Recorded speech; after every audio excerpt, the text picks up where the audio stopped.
The Book of Esther is considered a historical book of the Old Testament or Hebrew Bible, similar to the Book of Joshua and Judges, Samuel, Kings, and Chronicles.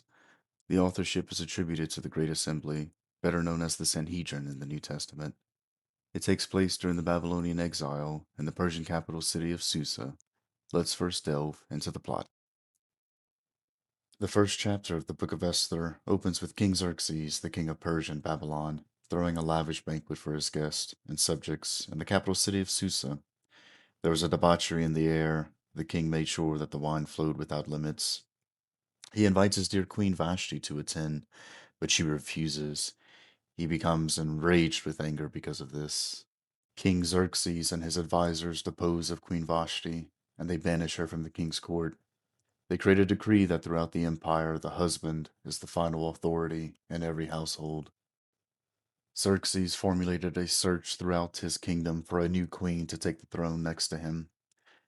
And it so happened that a Jew living in the capital of Susa, named Mordecai, had a beautiful niece that he raised as his own daughter. This niece was named Esther, and she was chosen to join the ranks of the other women pulled from the kingdom to compete for the new queenship. Esther was brought to the royal palace, and the king liked her more than any of the other women. He placed a crown on her head and made her the new queen. At the end of chapter 2, Mordecai reveals to Esther an assassination plot by two of the king's guards. Esther reported this to the king, and the guards were summarily executed. In chapter 3, King Xerxes promotes one of his men to the role of the highest noble, almost similar to being prime minister of Persia. This man was named Haman, and he was a descendant of Agag, an Amalekite king from the story told in 1 Samuel chapter 15. All of the king's men would bow to Haman except for Mordecai, who refused to do so. To punish Mordecai, Haman decides to have all Jews in Persia put to death. He has lots cast to decide what day this would happen. These lots or dice used were called pur or purim in the Persian language. Haman convinces an inept and drunken Xerxes to issue a decree when all Jews would be put to death. The young and the old, women and children, all Jews were to be killed. Mordecai finds out in chapter 4, and he tears his clothes in anguish. He dresses in sackcloth and covers his head with ashes.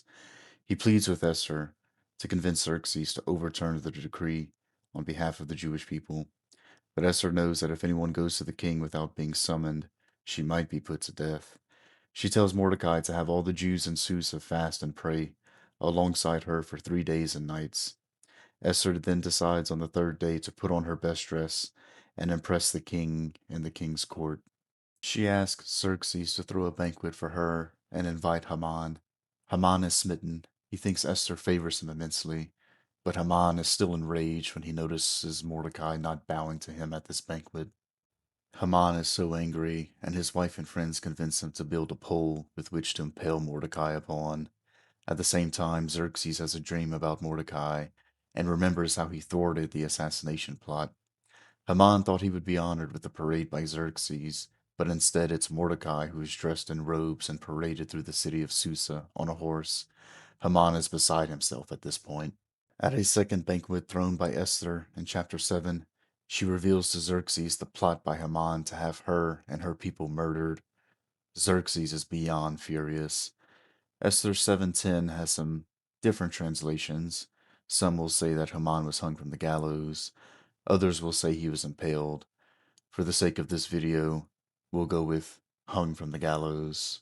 Now Esther convinces Xerxes to issue another decree that says Jews in the kingdom can use whatever force necessary to defend themselves from their enemies.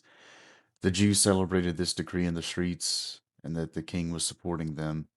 Mordecai and his fellow Jews made preparations for their defense. In chapter 9, Mordecai leads his fellow Israelites, and they slaughter their enemies. Even Haman's only sons left were put to death and hung from the gallows. In the end, the festival of Purim was established at this time. This is what Jewish people continue to celebrate to this day. It occurs in the spring where festivals are thrown to commemorate the saving of the Jewish people from this massacre by God. So the Book of Esther is really just a book of different transitions and the way that God's will works through human events, through these transitions to create a reverse effect at the end. The book can be subdivided into three different columns. First, you have your beginning chapters, then eventually you have God's will that works through these transition events or transition chapters. And then finally, at the end, you have a complete reversal of really what happened in the beginning through God's will and God's divine providence. For instance, in the beginning chapters, you have King Xerxes throwing a lavish banquet for him and his guests. It's a Persian banquet, it's full of drunkenness and debauchery. Next, you have God's will working through Esther, where she throws her own two banquets for Haman in order to essentially entrap him. And then the ending, where the festival Purim is established and the Jews throw their own glorious banquets. Next, we have in the beginning where Haman casts lots to figure out which day he and his cohorts will destroy all the Jews in the kingdom. Esther, however, is able to thwart this plot and has Xerxes issue a decree for the Jews to defend themselves. And in the end, Mordecai leads the Israelites on a rampage where they end up slaughtering their enemies instead. There's some other transitions we can go over as well. For instance, an angry Haman builds a pole to impale Mordecai upon. However, in Xerxes' dream, he remembers Mordecai saving his life and therefore has him paraded through the streets of Susa as a hero.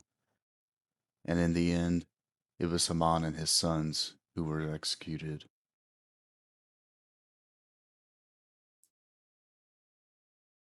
And finally, Queen Vashti in the beginning is defiant, she's rebellious, she's deposed as queen.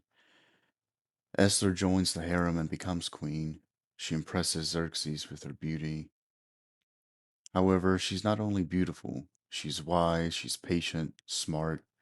She's able to influence Xerxes to follow her wishes and save her people.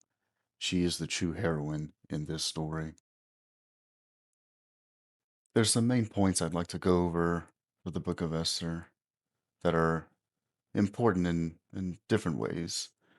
First, we need to understand that outside the Bible, there are a few other surviving sources of what occurred around this time period. The Greek historian Herodotus had some writings about the Greek and Persian wars, but those predate the story of Esther. Another keynote to take away is that the Jewish spring festival Purim was established based on the events of this book. Jewish people today celebrate Purim by reading the Book of Esther, giving to the poor, sending food or gifts to friends, and enjoying a festive meal. They're recreating the Jewish banquet from the ending chapter of Esther. And the final point is that although the words of Yahweh or El or God are not found in this scripture, does not mean that God is not present. His will works through human events, both good and bad. The casting of Lot by Haman was turned into a festival of Lot or Purim for the Jewish people. The point here is that although God may not seem to be present in our lives, his divine will is continuously working in the background through all human events.